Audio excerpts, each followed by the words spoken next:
Good evening, Live Black Experience family. We are excited to be joining you again for another community dialogue, and this time on a topic of great importance and interest for our Flagstaff community, the life and legacy of Mrs. Cleo Murdoch. She is the namesake of our beloved Murdoch Community Center, which makes her a core figure for the ideas of race, space, and segregation that we have touched on throughout all of these community dialogues. It is an honor to be joined this evening by a frequent collaborator in these LBE efforts, Dr. Ricardo Guthrie. And Dr. Guthrie, I'm going to turn it right over to you to get us started with tonight's conversation and tell us more about this wonderful woman. All right, thank you, Dr. Kara House. I'll call you Doctor of the LBE Dialogue Series. I think you've earned it.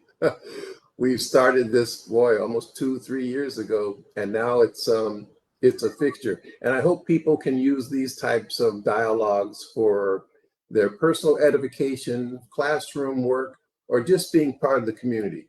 I hope that after we talk about the legacy of Mrs. Cleo Wilson Murdoch, that you'll have a greater appreciation when you drive by the building and say, who the heck is Cleo Murdoch? Okay, so when we began doing the mural in 2010, 2011, we had no images of Cleo Murdoch, but we knew that she was a principal at the at the Dunbar School, and that she was a teacher for about 14 years as well, and passed suddenly in 1940, right after the Depression. So today we're going to uncover the legacy of Mrs. Cleo Murdoch, a teacher, a principal, and we say a steward of the community from 1926 till her untimely death in 1940. Why does her legacy endure? I think we can go to the first slide now, Ms. Kara. So just so you'll know, these images are from when she was at Winslow High School, that's on the left, and then this picture here is during 1930, 1939, in later years when she was the principal of the Dunbar School. So Mrs. Cleo Wilson was born April 9th, 1901. She received her elementary education at the public schools of El Paso, Texas, but graduated from Winslow High in 1920. She attended college at Western University in Kansas City, Kansas, the Emporia State Teachers College, also in Kansas, and also attended Arizona State Teachers College during summers once she got to Arizona. She never got a degree from NAU, but she was one of the first Black students. Before coming to Flagstaff in 1926, however, she taught for 4 years at the Vernon Grand School in Kansas City. And I think that's a K-12, K-6 elementary school that may or may not be in existence now. She became a teacher at the Flagstaff Segregated School in 1925, which later became the Dunbar School in 1926. And she became the principal during the most difficult time during the Depression of the 1930s. But during those Depression years, this is a quote from her obituary. She endeared herself to the entire community as a self-sacrificing, always willing worker for her people. She was active in Red Cross work. She was a member of the city's coordinating council, a member of Harvard Chapel AME Church, or African American Episcopal, if you didn't know AME. And her every act was for the betterment of the conditions for members of her race. I'm sure this is some of the words that are very familiar to us now when we talk about people who are community stewards. But back then it was very, very unusual, I think, for people to take their professional life to try to build community. And remember, Flagstaff had less than 10,000 people. It was really about 5,000 or 6,000 people in the 1920s and the 1930s, well before the big population boom of World War II, when they started doing research on nuclear energy to do the atomic bomb tests, and they set up the Navajo Ordnance Depot less than 30 miles from Flagstaff. That's when they needed a prime university, not just a teacher's college, and Flagstaff population began to grow. So during this time, Miss Cleo could have incredible impact among those 5,000 or 6,000 people who called Flagstaff their home. Unfortunately, Miss Cleo died before her time in May 1940 when she was only 39 years old. But not before she inspired Wilson Riles, another alum from NAU, to enroll and graduate from Arizona Teachers College at that time with a degree in education. And then he became Dunbar's principal after the war in 1947 through 1954, right up to the times of desegregation. So at the time that she passed, Miss Cleo was survived by her husband, George Murdoch. He spells his name with a K, and so researching her can create some difficulties because we usually use Murdoch with an H, which was most of the stories about her had an H or a K at the end of her name. She was raised by Mr. and Mrs. George H. Hartman, and I believe those were her adopted parents, who were her originally her aunts and uncles, in Winslow, Arizona. In 1968, in honor of Cleo Murdoch's contribution to Flagstaff and to the Southside community, the Cleo W. Murdoch Community Center was named in her honor, located on the site of the former Dunbar School. So remember, the Dunbar School operated from 1926 to 1954, and then the building was abandoned. It was used as storage. It was going to be razed and knocked down, but the community said, no, no, no, this is our historic site for the Black community. Let's keep it. And so the city said, okay, we will name it after somebody that you feel is important. So how about Wilson Riles? There was a movement for Wilson Riles, but other people said, well, Cleo Murdoch was the principal during a very difficult time in the 1930s. And Wilson Riles had received other honors. There's a building on NAU's campus named after him. He's gotten honorary degrees, and then he became an elected official in California, whereas Cleo Murdoch had become almost invisible. Because she died so young and right before the war, people wanted to resurrect her memory. So in 1968, the Murdoch Center was named in her honor. And this is not the actual building of the Dunbar School. That was knocked down in the 1980s when they widened Butler Street to 4 lanes. And they had to, again, think about whether we're going to knock down this building and erase that memory. People said, no, you have to build something in its place. So they built the Murdoch Center on the same site of the Dunbar School. And thus we have the Murdoch Center right now. So it's not a heritage building. It's not a historic building, but it's a historic site. And as we talk about Miss Cleo, we still say there's a great deal of the history of the woman that remains a mystery. And so what that's about, she was born in Texas, not in El Paso. She was born in Rockdale, which is a town that nobody knows. Her parents were William S. Wilson, and her mother was Lillian Sanders.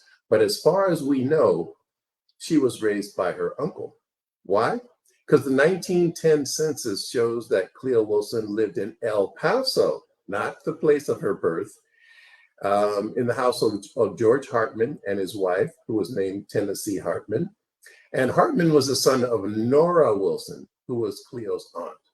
Thus, we put together the two families working under one household, probably in the aftermath of the passing of Cleo's parents, William Wilson and Lillian Sanders. So Cleo had several sisters. One was named Nady, and she was 22 years old back in 1910. And her younger sister, Willie, who was 5, who also lived in the household. But we know that because George Hartman was employed by the railroad, he was able to find a job in Winslow, which was a major railroad terminus at the time. And so when he moved with his wife, he also brought along Cleo and her sister Willie, and they both graduated from Winslow High School. Again, these are stories that come from us from our dearly departed Mel Hanna from Winslow, who helped welcome their family there, and also from Wilson Riles' daughter, Narvia, who's done major and Ancestry.com searches for Miss Cleo, and also went to Kansas City to find more details about her. So Blacks who escaped the South, like George Hartman and Cleo Wilson, settled in the Southwest and other sites that were along the Route 66 road that we know today. And they're also along the Underground Railroad sites, like Kansas City, Kansas. Miss Cleo was trained in music, for instance, at Western University in Kansas, which was said to be the first historically Black college west of the Mississippi River. Now, there's a lot of people who make those claims. I think Prairie View in Texas also makes that claim. But Western University technically began before then and then changed its name. So there's some, always there's some debate over when did the college really begin, when it took its new name, or when it started before then. And most of these colleges were started by missionaries, or they got funding from the church in order to train Black folks who were just coming out of slavery to make a living. Some people say to make them citizens, but I wouldn't go that far. I said they simply wanted to help Black folks get a leg up. And if they got citizenship and were treated as equal partners in the American experiment, fine. But that really wasn't the main purpose. It was to teach them to read, to learn to explore their spirituality, to work with the Bible, and also, I think, honestly, to serve the economy as laborers. So we can talk more about that, Ms. Kara, as we go along further. Let's look at the next slide, if you will, about Miss Cleo. So for her personal life, these are some small things that I try to do. At the Murdoch Center, we have a couple of websites that talk about Miss Cleo and others who were luminaries at the time. But in her personal life, she attended the historically Black college in Kansas, Western University, and then she taught school in Kansas before coming to Arizona in 1926. So she's an educator, an escapee from the South. She met and married George Murdoch in Kansas before coming to Flagstaff in 1926. So if you do the ancestry search, you can look for George Murdoch with a K or Cleo Murdoch with an H or a K. I've had more luck looking for Cleo Wilson, however, because of the newspapers of that time would recognize her before she was married. Cleo and George did not have any children. So she basically adopted the children who were her students at the time. And she taught music, she taught art, she taught all the subjects in a one-room location in the 1920s. And then after, I think, 6th or 7th grade, those students then came out of the segregated school and went to multiracial classrooms in Flagstaff. So that's a curious thing, why they'd be segregated for the first 6 or 7 years of schooling. And then when they got to middle school, they got to go north of the tracks to be with everybody else. It's kind of a curious, strange problem that we see. Oops. Sorry about that. These phones try to go off when I'm doing my work here. So to wrap up, Cleo Murdoch attended the AZ Teachers College, Arizona State Teachers College, which is now NAU, during the summers. She didn't get her degree, but she was trying to better herself so that she could get her master's degree. And she was a community leader and a spokesperson for Negro, we call African American progress. Let's have the next slide, if we could, please. All right, so the historical legacy not only exists on the Murdoch Center itself, but at other sites throughout Flagstaff. So the Murdoch house where Miss Cleo lived is there at 317 South LaRue Street, maybe one block from NAU's campus. And so we have a picture there. And again, our goal is to try to put some historical markers on some of these buildings so people can know where these people lived and worked. Let's have the next slide, if we could. All right. As noted in her high school yearbook, Miss Cleo was an accomplished pianist. She loved music. And when she went to Western, it wasn't by accident. Western University was said to be the best musical program in the entire country, not just among Black schools, but in the entire country. Here's a Western University Glee song, that song sheet that you can find in online through the Kansas State Historical Society. It has music by Professor Albert Ross and music by Professor Robert Jackson. These people trained people for the Harlem Renaissance. Many of their graduates became major performers in American theater and drama. And so Miss Cleo fit right in, learning music. Now, she didn't become a musical performer. She didn't play classical music. She became a teacher. And this location of Western University in Kansas was in a settlement that had been put together by Blacks and indigenous folks in Kansas. It was called Quindaro. Quindaro was the name of an indigenous woman who married one of the founders of the area, and they named it after her. It was a station on the Underground Railroad just across the Missouri River, and escaped Black folks hid there during the Civil War. And then later, they tried to build a Black town. And what happened? Gentrification. They tried to sell plots to people who were coming west, but it became a boondoggle. Basically, people would sell their plots and not build the land the way it was intended to. And so the town actually died, and Western University survived for a couple more decades into the 1930s and 1940s. But by then, there were a couple of fires on campus and it closed down.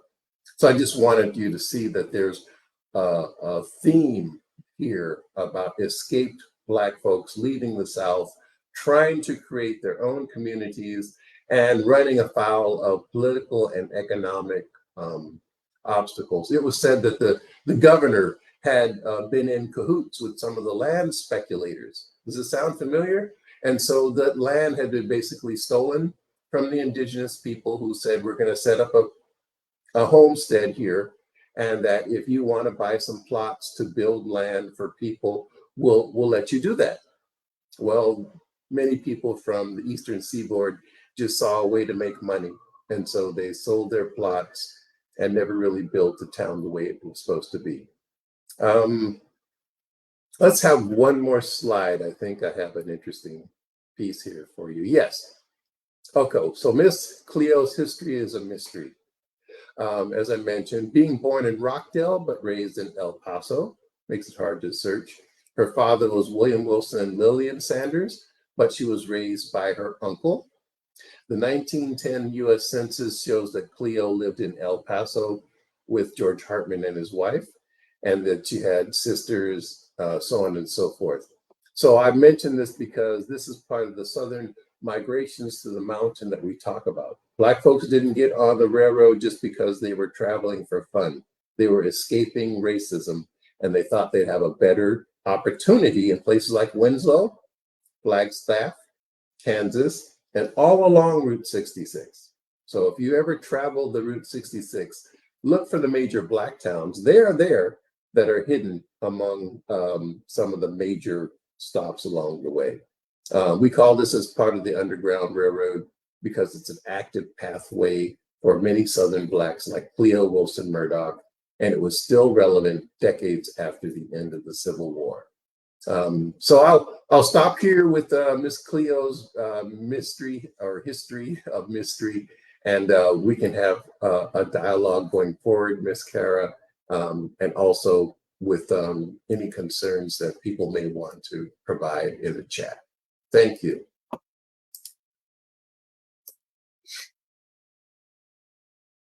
So we're going to have a live stream at this point, and then when it goes on to the YouTube channel, people can always send in some other comments if you'd like. Yeah, thank you for this. It's so fascinating to me that so little is known about somebody who is clearly just so important to Flagstaff's history and to so many people's stories. in this area. So let's talk about some of the things that we know about her and maybe some of the things that we don't know. Um, I'm curious about you mentioned the work that was done to have the former Dunbar School site named for her. And I'm wondering if you can just share a little bit about the importance of that place and also the importance of that renaming in her honor in terms of visibility within communities. What Very makes good. that so important? Very good. Because, you know, we think today, well, it was a rec center. Nobody really goes there. You know, how could this be important? Well, it was very important at the time, again, because the community was very small. And so these sites, the Dunbar School, the Murdoch Center, all the churches, the juke joints, and the pool halls, uh, they were very important sites for people to commune in a safe space. We can't overemphasize that. If a community was only 5,000 or 10,000, you'd say, well, there's no danger there. You know your neighbors, don't you? Well, actually, because of racism at the time, Black folks were scorned if they tried to go north of the tracks, right above Route 66. They're not the same. The tracks and Route 66 didn't coincide until later in the 1940s. But right around the time that Miss Cleo lived and the Dunbar School was in place, racism and segregation, discrimination were the law of the land. So if you wanted to own land above Route 66 or the railroads, it was kind of hard. So these spots, I would say, became sacred spaces, safe spaces where people of all racial backgrounds could convene. That means Indians, Mexicans, white working class people, they all came to the South Side to commune and get the best food, the best culture, the best alcohol, the best women. I mean, this is the vice that survived as the Black market helped sustain many of these communities, both north and south of the tracks. And so the Dunbar School, even though it was a segregated school, don't think because it was segregated that they didn't get a good education. They didn't have, you know, the resources that Miss Cleo wanted to have.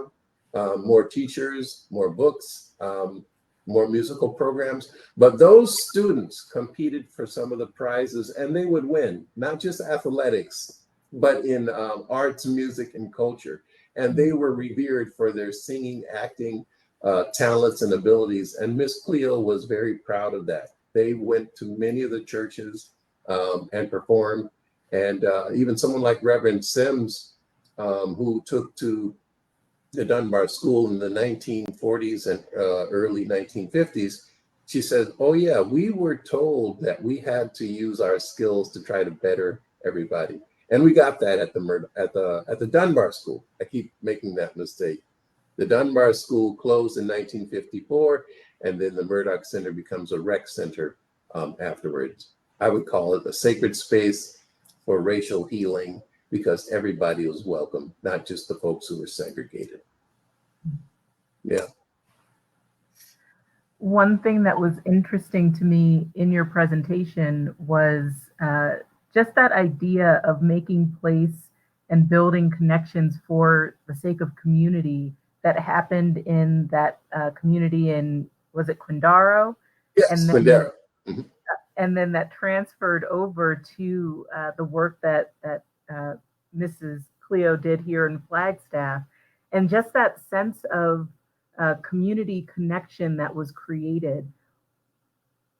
It seems like a really kind of simple question, but what makes that so important for the Black community, in particular, the communities of color that come together in those different spaces?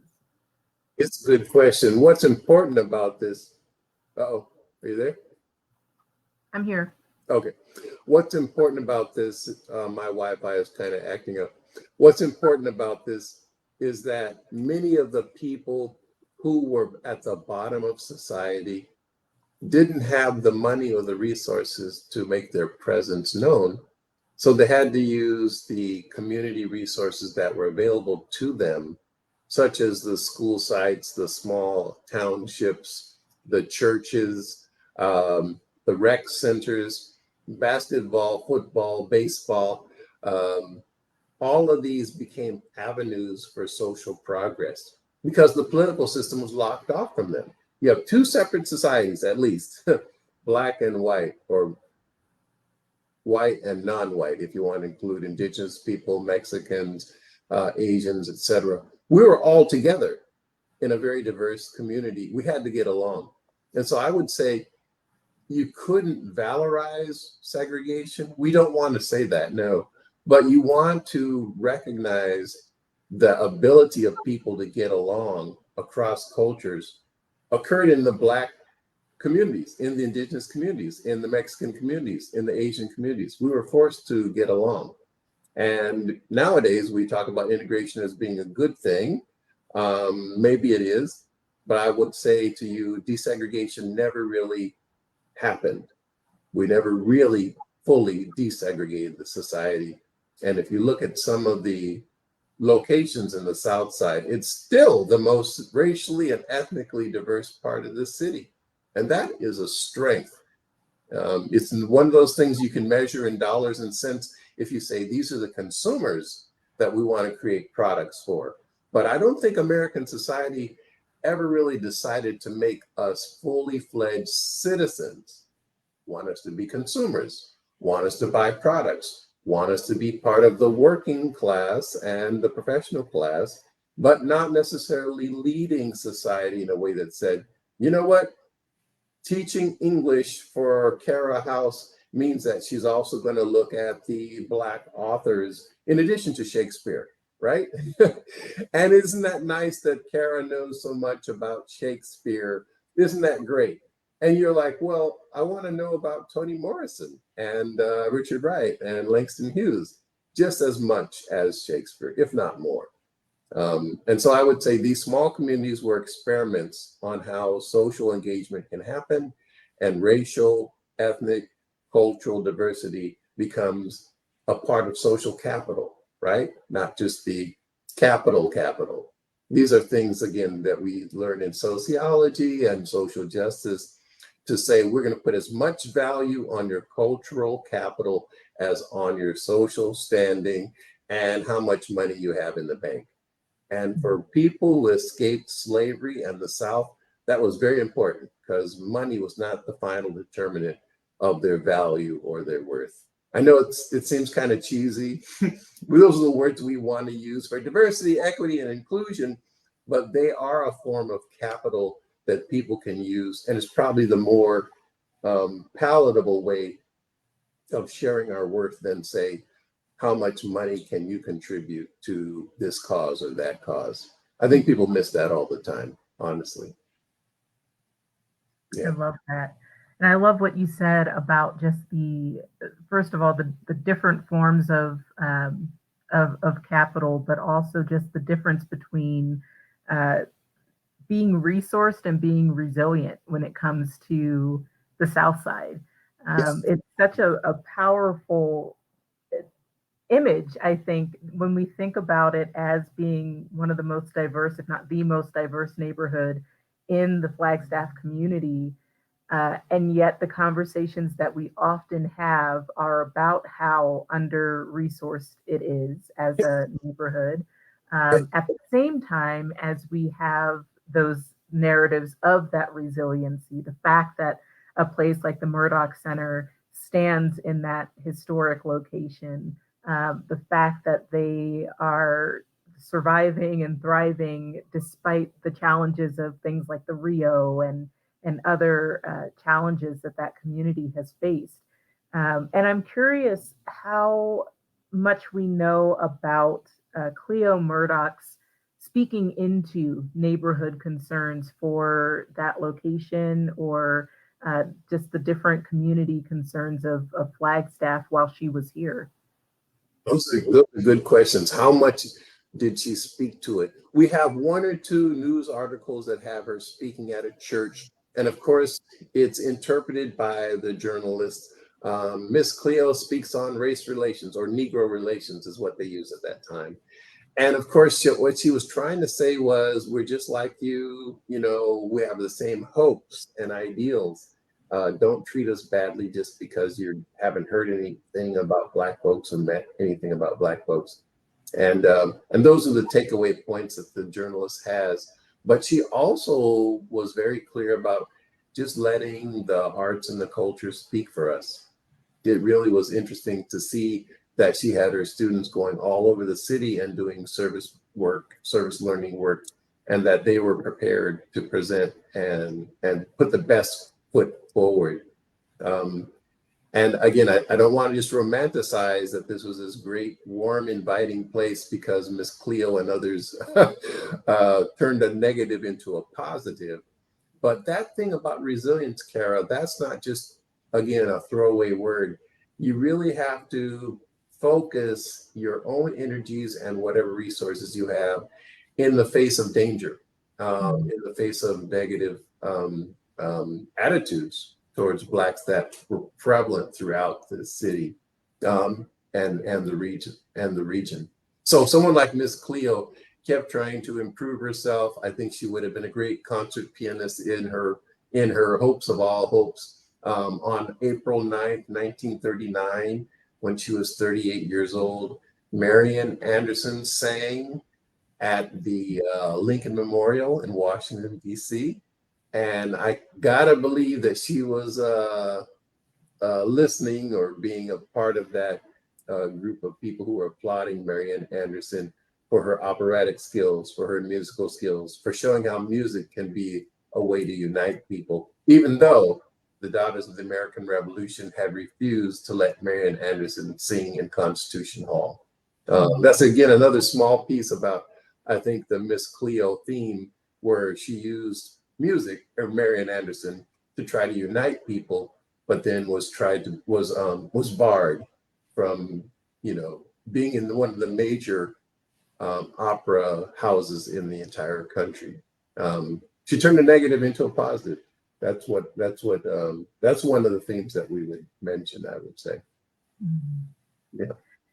That raises an interesting thought in terms of, the work that we do with the Live Black experience and the work that Cleo Murdoch did. And as you just mentioned, Marian Anderson, in that turning the negative into the positive and offering those contributions despite being denied access to those different resources or opportunities. And one of the things that we've often said when it comes to the Live Black Experience project is that the Live Black experience is the lived experience. The Black experience is the American experience, or the story of Black America is the story of America. And it just seems worth noting, I guess, as part of our conversation. And I'd love to hear your thoughts on this, just that constant thread that we see in all of these different stories of the Black community making these major contributions to the strength, the resiliency, the beauty, the culture of these places that at the same time were systemically and in many different ways denying them access or opportunities to actually enjoy the things that they were still willing to contribute and speak into. So I just love to hear your thoughts on that. No, it's a very good point. It's a type of the dual consciousness that W.E.B. Du Bois talked about. Not that we were antagonistic towards each other. Am I American? Am I Black? I'm a Black American. He was saying that is a positive conundrum that the human being has to decide on. Am I an individual? Am I a collective? Well, you're both, right? The African concept of Ubuntu, right? I'm a person because other people taught me how to be a person, right? Nobody exists as an island. And I think it's exactly what you said. We have the lived experience that we call the Black experience. But isn't it the human experience? Isn't it the American experience? You could say, yes, it is.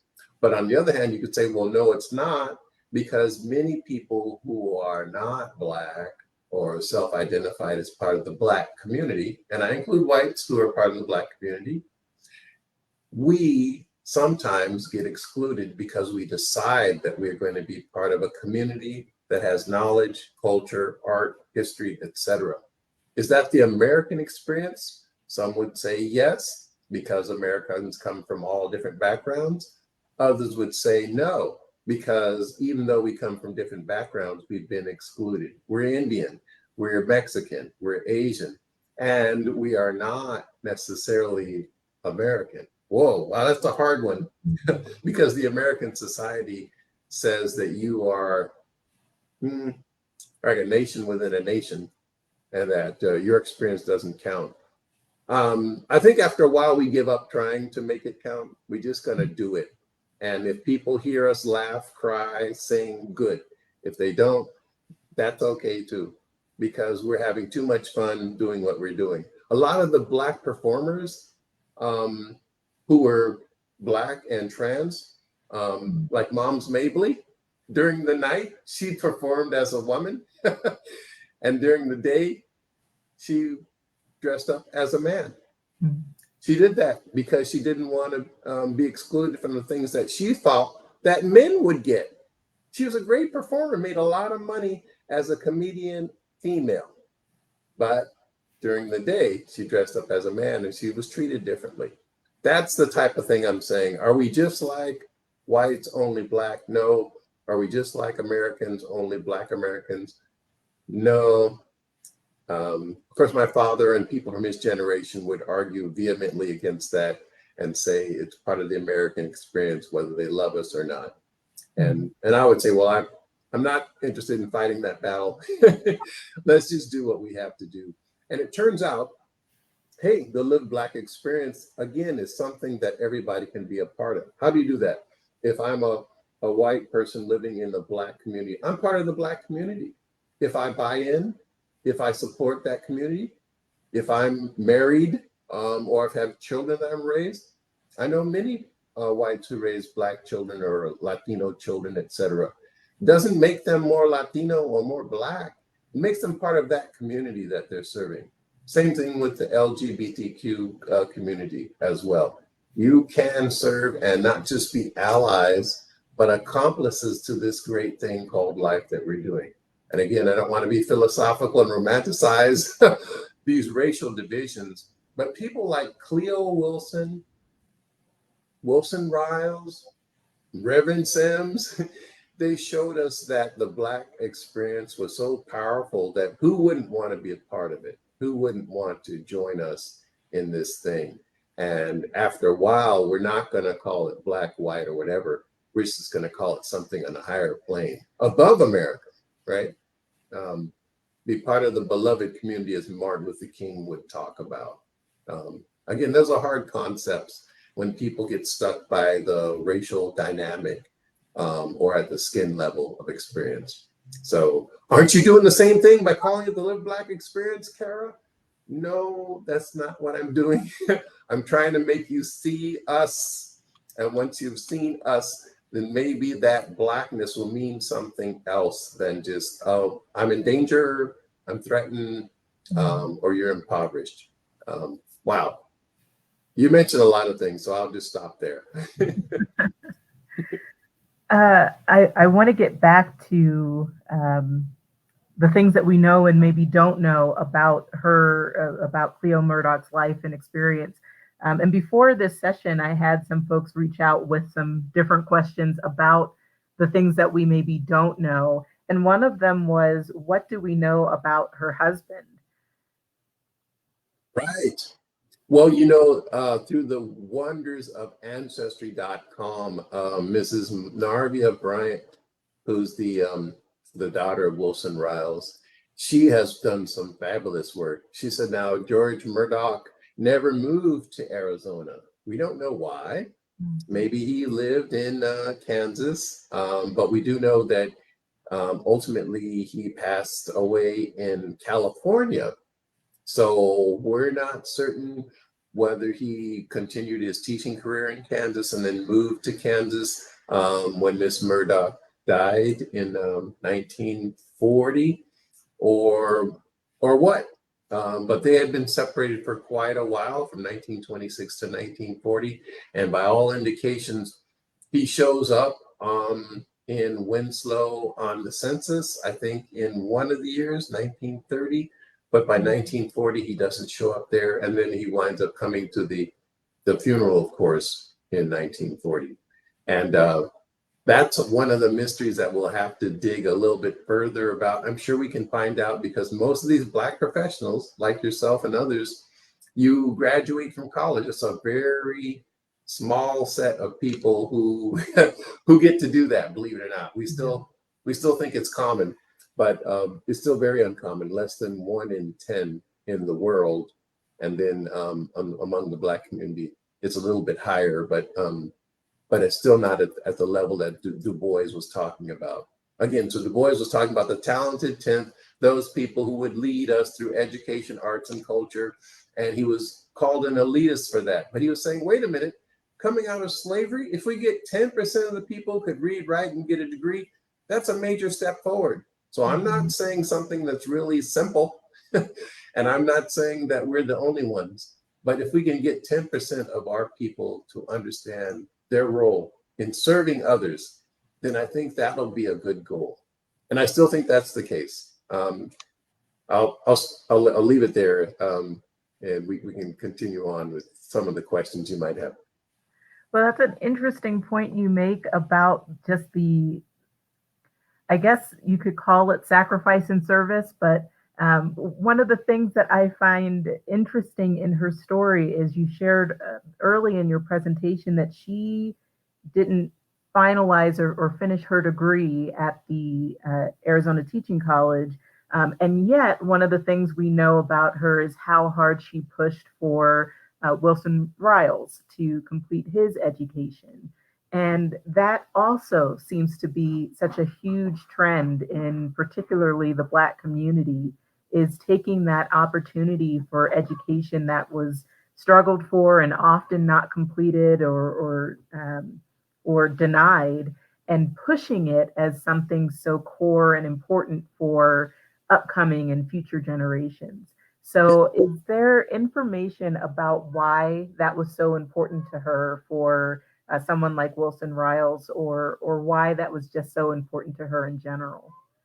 Well, from what I can gather, it was important to her because, again, she wasn't able to finish her own work. She felt duty bound to raise these poor Black children. Again, I'm just stereotyping, though. She wasn't thinking of them as poor Black children, but she did see them as people who needed guidance, instruction, someone to hold their hand and get them through a way out of no way. Because the Depression was pretty bad.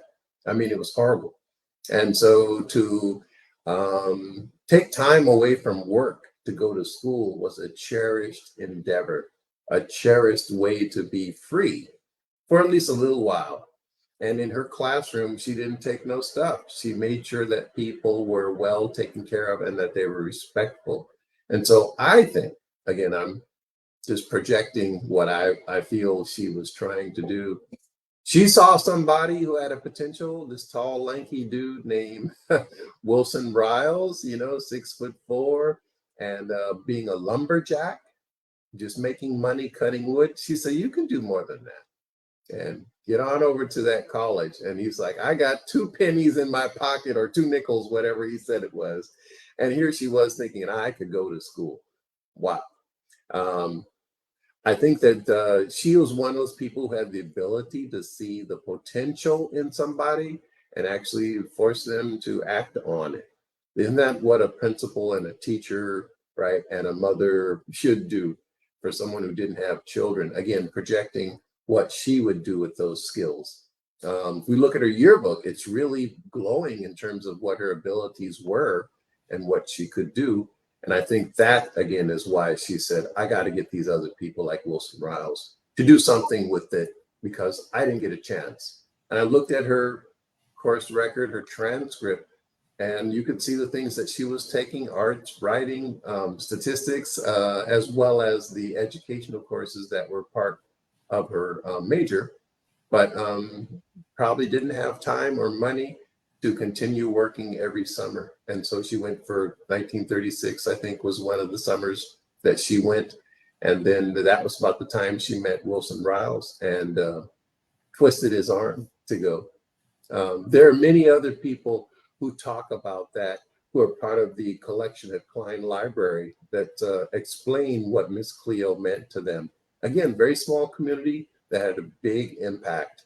And if you're thinking about this, those who are listeners, that you can only make a difference in a big city like Chicago, New York, Pittsburgh, then think again. Even a small town like Flagstaff could make a difference in shaping a person. And I'm still hopeful about that, especially as we try to redefine what it means to live in a city that has more than 70,000 people, 80,000 people, 100,000 people. There are many who said, no, no, don't let that happen. I kind of think that we're shouting against the wind, that ultimately that's what's going to happen in a place like Flagstaff. How do you get that community culture at 100,000 people? Very hard to do. But Miss Cleo and I think Wilson Riles and others showed what could be done regardless of the circumstances. And I think that's the most important part. If you develop an educational philosophy that trains people how to get along, it doesn't matter if it's 10,000 people or 100,000 people. You respect each other and you will make it happen. We often put in the legislation, the regulation, the codes, etc., to try to get the environment to make us act right. Well, if we're not going to act right, it doesn't matter what the city code is. And again, I'm speaking as a commissioner, hope I'm not speaking out of turn here, but I tend to think the codes that we put together don't have that piece on how do you get along with your neighbor, regardless of whether you have a major infrastructure or not. We haven't figured it out. Anyway, I'll stop there. But I was getting into the whole thing of why the Rio de Flag makes a difference, why the relocation of a hospital might make a difference, why we have to build in the city center in a way that doesn't block out neighbors. Oh man, that's another 2 or 3 stories that we might have to have a dialogue on. Councillor House, but you're going to get that vote soon. And so just be aware, my vote is to say, does this program have a piece about community building and community relations that we could see from the germinal state of 1930, 1940, when Wilson Riles and Miss Cleo were in effect? Because they figured it out. They didn't hate people. They weren't angry, bitter, and upset when people took things from them. They figured out how to make it happen. So I hope that helps a little bit in understanding why she wanted to push other people to do the thing that she wanted to do. Yeah. One of the other questions that comes up is just in the different spellings of that last name. Why do we think there was the difference that happened there with the C or with the K or the H? Yeah. Well, I think it might be an honest mistake or a typo or two when the journalists try to cover a story. Murdoch is a kind of a strange name. My name has been spelled different, Guthrie, which is a Scottish name. So many different spelling, Godfrey. And so I tend to think what happened was, with many people who are racial or ethnic backgrounds, the name was misspelled. It probably was Murdoch with an H, but Murdoch with a K was easier to recognize. And so we won't argue about there's a sign on the Murdoch Center that has a K this way to the Murdoch Center, but the building itself has Murdoch with an H. That's why we say Mrs. Cleo or Miss Cleo, I think, because then we get around that whole piece. But I think it originally was an H, which is the Old English, right? And then the K would be, well, that's how we interpret it, honestly. You shared during the presentation about just the significance of areas along Route 66 that were a form of a modern day underground railroad for particularly Black communities escaping the segregation and racism of the South. So I have 2 questions here, kind of. The first is, what made those areas along Route 66 so appealing to Black communities? And then the second is as we look along that path and think about the limited number of traces that remain of some of those different locations and the cities and places that Black communities tried to establish that either no longer exist or have very few remnants of them. Um, what made them so, I guess, easily erased from the landscape and the history, or what made it so necessary, I guess, for those traces to be removed? Those are great questions. My father, okay, so why is it important to find those places along Route 66, and then why are they so easily erased? I'm just generalizing. My father grew up in Kentucky. He was born in Chicago, and his family came from coal miners in southern Illinois. And he said, you know what? I couldn't wait to get out of that place because I didn't want to work in the coal mines. And I thought the community standards that were there were controlling in the sense that people didn't want to see the world outside of black and white. And he wanted to. So as soon as he could, he joined the Air Force and went out and married my mother when he met her on an Air Force base. She's from Guatemala, he's from Kentucky, and they lived in Mississippi. I don't know if that's midway between New York and Guatemala, but that's what happened. And he said these places that he would go on the railroad, oh, he loved it. He could see the whole world just being on that railroad. He did travel by car and then work during the summers on farms and things. But he said the reasons that these places were so important was because you could, for a time, forget that you were less than somebody, because the trains that went from Chicago on down to California, those were manned and supported by Black Pullman porters. And so he said there was a whole culture there about Black service that was not simply about serving white people's whims. It was about Black agency and travel. So that happened along the railroad routes, less so than the roadways, because there were danger spots along that way. So the danger spots were the sundown towns where they would say, don't let the sun set on your Black blah, blah, blah, or we're going to lynch you. I mean, that's true all along Route 66. So there was that. And the Green Book said, don't go there, go to, Shelby's gas station, or go to Pearl Polk's, rooming house.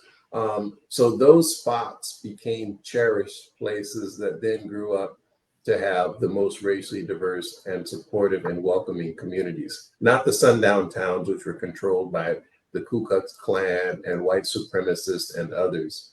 And they're easily erased because most of those towns were accidental. The South Side was an accidental community.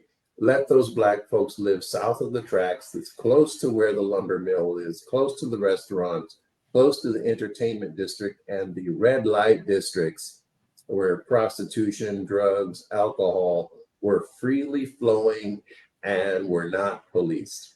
Let them live there. And wait a minute, you're right next to a church or a Black Elks Club, right across from the Bucket of Blood or the bar where shooting, stabbings, and other things happen. You would have people who were fine church-going people, you see? So it's easy to erase a community when you try to define and confine them in a criminal element, I think. And then the accident of Southside is, oh, wait a minute, these people own their homes. They built their own homes, they own it, and they're not going anywhere. That's again, Reverend Sims and her community that said, we're not going anywhere. We have 4 Black churches, we have 2 Latino churches, we have indigenous friends. We work with the Navajo Depot with Indians and Native Americans. So we're not going anywhere. And then the economy busts, and it turns out they wind up having to go somewhere else. So on the one hand, these are cherished spots that we create these rich, vibrant cultures that are diverse and not proscribed by racism. But on the other hand, they're accidental communities because they're not coded correctly, they're not zoned correctly. If they were ever regulated, then we get regulated out of existence, which is what's happening now. Or they simply let the economic stranglehold take over, where you can't afford to live in your grandma's house anymore because the property taxes are too high. And why the hell don't you sell and move out anyway? You know, that's the sad part. Counselor House, if you get a chance to talk about affordability and all that.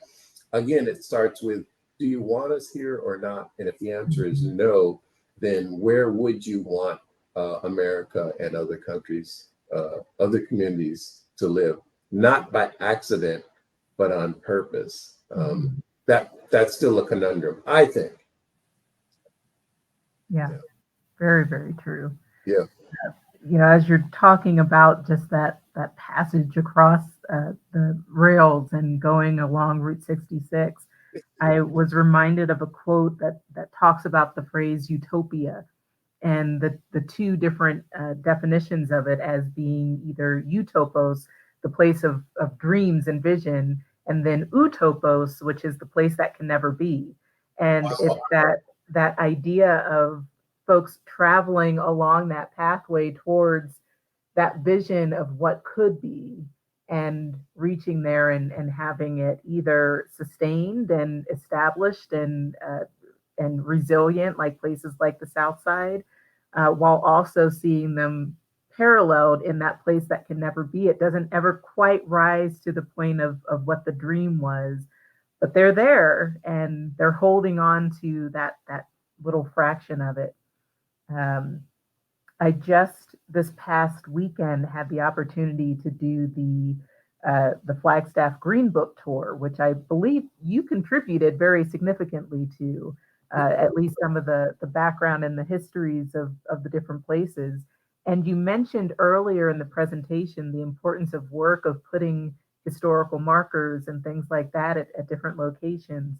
And I remember being stricken by the number of places on that tour that no longer exist in the same way that they did. One is a parking lot, one was Barnes and Noble, you know, different things like that. And just how powerful it would be to have some sort of marker there that signified its importance as part of that history, to not only reinforce that history for the community, but also to reinforce that idea of we were here and our story, at least, is not going anywhere, even though the place might be gone.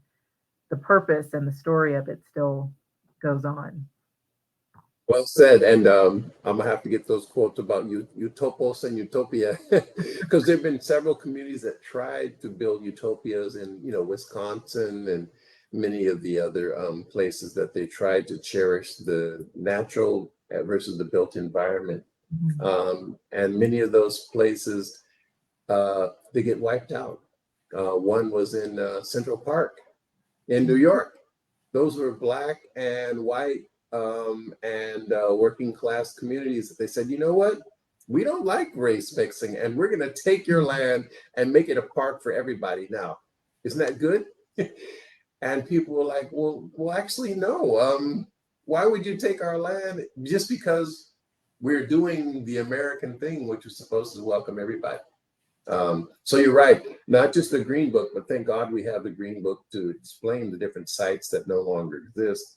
But there is a whole documentary or historiography on towns that no longer exist. We've talked about this before. A town in Atlanta or right outside Georgia, that they said you better move because we're going to flood this area with you know, when we build a dam. And people didn't believe it. No, you're not going to do that. And they sure enough did. They flooded that town, and there's a Black town that's underwater. And that's not the only one for which that happened. Oh man, we need to have a story just on that one. This has been an amazing conversation, and just even with how much we don't know about Cleo Murdoch, her story and her significance just cannot be overstated. It's so important. So to wrap us up, Yeah. as we approach our hour, Okay. um, I always find it fascinating to consider how some of our historic figures would view our current state of affairs. And so I'm curious what you think Miss Cleo would think of life in the South Side and in Flagstaff today. From her perspective, from her historical perspective, what would she think of what exists in those communities and in our community now? All right. So from her perspective, and again, I'll borrow a lot from the eyes of Mr. and Mrs. Sims. She would stand on the corner and said, over there was the ice cream shop. Over there was where the teacher for, the Sunday school was. Over there was, oh, I'm not really sure what that was. So from her perspective, the town that she knows existed still exists, and the relationships that she developed during that time still exist. That's what she remembers, the relationships that were built in this small town that we weren't supposed to have or enjoy. And so I would think Miss Cleo would still see that. She would see it in the lived Black experience. She would see it in having two Black women on city council and a female mayor. She would see it in people's quest to try to figure out, how do we square the circle and have energy and sustenance and resources without destroying the environment? How can we make life happen when the Rio de Flag is still not bounded correctly so that it won't flood us out during the next big flood season? She would say these are problems that we can and will solve, because there are people, like Kara House and others who have stepped forward, who didn't just take their degree and run, right? She didn't take her degree and run. She, as you said, service learning, stayed for a while, and I think died of a broken heart. She had a stroke and then a heart attack, and lingered for a few days and passed in 1940, again, when she was only 39. And so my feeling was, that broken heart is something that we can still mend in the relationships that we're building today through the LBE and other service learning, community engaged activities in which people learn how to get along. So thank you, Kara, for taking us through this, and we're going to continue on. But I'm really proud and excited again to see the work that you're doing and the dialogues that we continue to have, because nobody has all the answers, but they're going to put it in your lap to say, you decide. And that's not a great position to always be in if you don't have people like the LBE community dialogue to work with. Keep doing that work. Okay. Thank you. Thank you so much. And thank you for this. I mean, I truly mean it. This was an amazing conversation. And I hope our audience, whether you're watching live now or if you go back and watch a replay later, take that replay and take the knowledge that you got from this session and share it out. Keep telling these stories, because that is such an important part of the work that we are trying to do, is to maintain that history, to keep telling those stories and turn it into a better future for our full community and the nation as a whole. So thank you, Dr. Guthrie, for joining us this evening. Thank you to everyone else who may be watching. And as we always say at the close of these presentations, go in grace. Peace. Thank you.